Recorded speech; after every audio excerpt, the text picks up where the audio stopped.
สีแก่แสงป่าเจ้ามาผมลำลายกันจนลายแห้งอ่อนกำลังถอยจังมาลมบ่อยๆพัดเติมเราปลายเท้าหนาวมาลำจบแล้วแถวใดแกงจางปังหนาวแค่น้องมือแกงหมดแค่ละเจ้าอ่อนลูกหมอแค่ละหลายคืนแต่งานต่องานมันจะอดจันมือหมดแค่ละเจ้าอ่อนเพียลำยาวกะยังเตยลำเลยกะยัง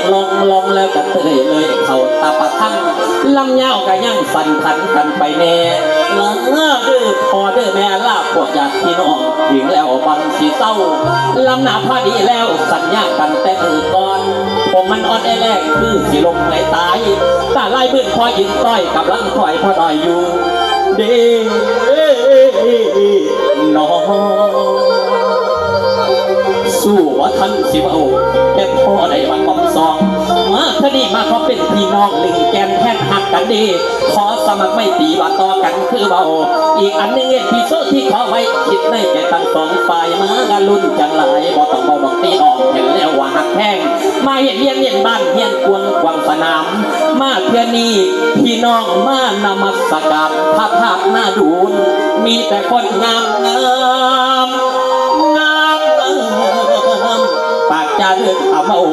อีกอันนึงหาได้ไปทั้งคุณมีบุญมหาชาติขอตัดมาจากน้ำขอรวมสักที่มา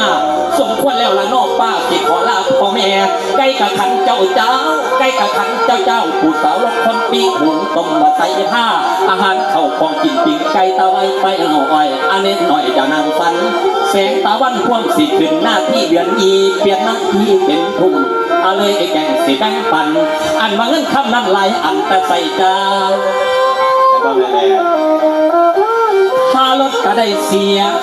พาเงียก็ได้ไข่กาแฟพ่อแกะซื้อเงินคาราเบิดคืนก็พอคุ้มขับ